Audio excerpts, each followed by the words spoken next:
All right, guys, we're back at it again. We are right back at it again. I'm not sure if you saw this or you are aware of what Mr. Jerome Powell just came out with and what his statement was as it relates to monitoring the housing, monitoring the fact that people that are on the lower end of the income spectrum are being priced out of the housing market right now, and what his thoughts are on what the government and the Fed can do to help. Let's listen to his comments. We do monitor the housing market very carefully, of course. And I would say that before the pandemic, it's a very different housing market than it was before the global financial crisis. And one of the main differences was that households were in very good shape financially compared to where they were. In addition, most more people who got mortgages were people with pretty high credit score. Okay, so this is spot on. So when people are comparing what's going on in the market right now to what's going on back in 2008 and 9, and this comparison continues to come up, guys. This is a ongoing thing where people want to compare what happened then to what's going on now. Big difference. So he is 100% right.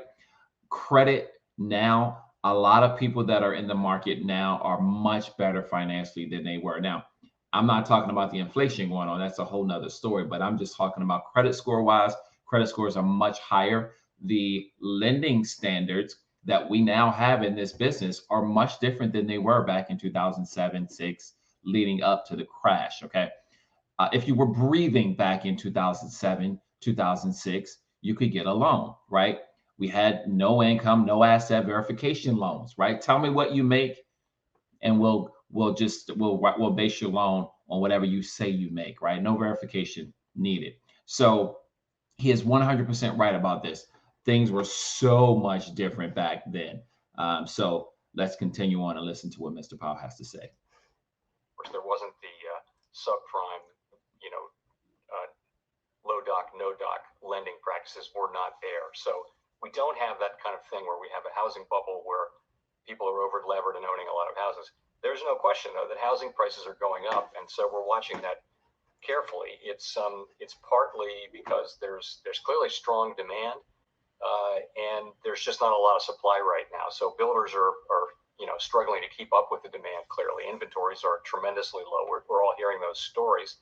And if you're an entry level housing buyer, this is a problem because it just is going to be that much harder for people to get that first house, and that's a problem. Okay, so obviously we all know that this is a problem, and the people that are being screwed are really that first time home buyer. Not only are you having to compete with homeowners that are looking to own the home, to live in the home, right? So owner occupants, you're having to compete with those people. You're also having to compete with investors. These investors are coming from all over the place. You've got companies that are buying several homes a month, guys. And I don't mean 2, 3, I'm talking 20, 30. You may not be aware of this, but this is part of the competition, especially for us in Houston. We're having to compete with a lot of non-owner occupied buyers if you are looking to get into home ownership. So what can we do about it? What can we do about this situation as it relates to the homeowner or the new homeowner or the potential homeowner? Let's see what Jerome has to say. I mean, it's part of a strong economy with people having money to spend and wanting to invest in housing. So in that sense, it's good. It's clearly the strongest housing market that we've seen since the global financial crisis.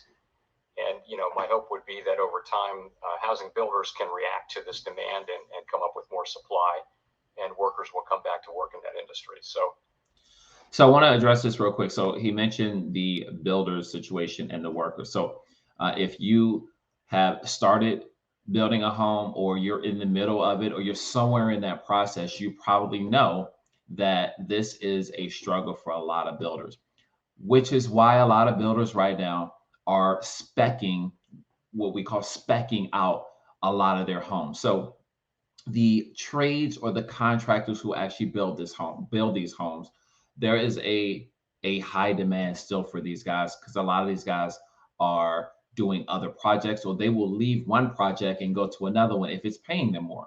And then what happens to your house? Your house gets put on the back burner, right? So the builder says, hey, we're gonna have to push your house back a month, 2 months, 3 months. It's a domino effect. So now you, if you're renting an apartment or a home, now you have to make other arrangements. Okay. You also might be in a situation where you're currently living or renting, the landlord wants to get you out. They may not say it, but they may want to get you out because they want to raise rents. These landlords right now are raising rents. And listen, I understand. I've been a landlord for 20 years, so I get it. But there are certain landlords in certain areas where they are completely jacking up rent right now, pricing renters out of the market. So this is a domino effect. If you are in the process of building a home and you have to be out of your place at a certain amount of time, now your home is being pushed and pushed and pushed and pushed back because there's a struggle right now for some of these builders to be able to complete these homes, which again is why they're speccing out. All that means is these builders are saying these floor plans are going to be built on these particular lots. If you want it, you take it as it is. Essentially, there's no changes to be made for the most part. You take the home as it is. And so this is something that we are seeing a lot of. I'm seeing a lot of builders restricted on building from dirt, largely because they just don't want to do it. They want to make sure that they can build a home. They can have the necessary supplies they're going to need to get that home completed in a certain amount of time, which is why they're making selections for a lot of these homes, what we call inventory or spec homes. It's the same thing. They're making the decisions on what's going to go in that home with the mindset that they can control, and they know they can get the supplies that they need. They can get the tile, they can get the backsplash, they can get the carpet, they can get everything they need for that home and not have to worry about a homeowner selecting something that maybe later on down the road they can't get anymore. Okay. All right, let's continue on listening to Jerome. It's not an unalloyed good to have prices going up this much, and we're watching it very carefully. I don't see the kind of financial stability concerns, though, that really do reside around the housing sector. So many of the financial crack-ups in all countries, all Western countries that have happened in the last 30 years have been around housing. We really don't see that here. We don't see bad loans and unsustainable prices. All right, so there you have it. He doesn't see any bad loans or unsustainable prices. So my take on this, guys, the bad loans, I completely agree with that. We don't have a ton of bad loans like we did in the prior housing market crash, right? We don't have those bad loans. The other point here to make is that a lot of people, again, have a lot of equity, right? They have equity in their home. So if they get into a bad spot and they need to get out, they don't necessarily have to go into foreclosure. They don't have to have a short sale. They can just sell their home. They can just put it on the market and sell it. So somebody's going to swoop it up. So there was a study, or not a study, there was an article last week or a couple of weeks ago about foreclosures doubling. Okay, well, let's put this in perspective. When they say it doubling, right? Headlines. These are the headlines. It's doubling, but understand foreclosures have dropped off like a cliff after the pandemic started. They just went down dramatically. So when they double, whereas in a normal market a few years back, we'd have 40,000, give or take, foreclosures in a month. That dropped after the pandemic down to about 3,000 to 4,000 a month. Okay, so we're talking 10% of what it was. Now, when you see the headline, foreclosures have doubled. Well, guys, let's keep this in perspective. Okay, it went from 3,000 to 6,000. Okay, or 4,000 to 8,000. Nowhere near what it was pre-pandemic. So we got to keep this stuff in context, because the headlines in the news would just completely fearmonger you into thinking the world's falling apart. Real estate is going to be in the trash and the garbage here pretty soon. Ultimately, I think real estate will bounce back. It just will. Inflation is definitely going to hinder some people from moving forward. There's no doubt about it. The gas pumps, it's real, right? Filling up your tank right now.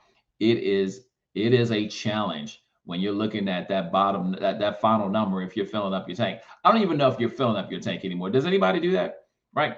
I'm like putting half a tank of gas in my car, and I'm freaking out as I look at what I'm paying for it. So all this stuff will end up working out. Real estate will bounce back. It's still very strong. Okay, even if the economy slows down, and inflation is going to slow things down. Inflation is going to slow it down. Interest rates going up is going to slow things down a little bit. But as of right now, there's still such a high demand.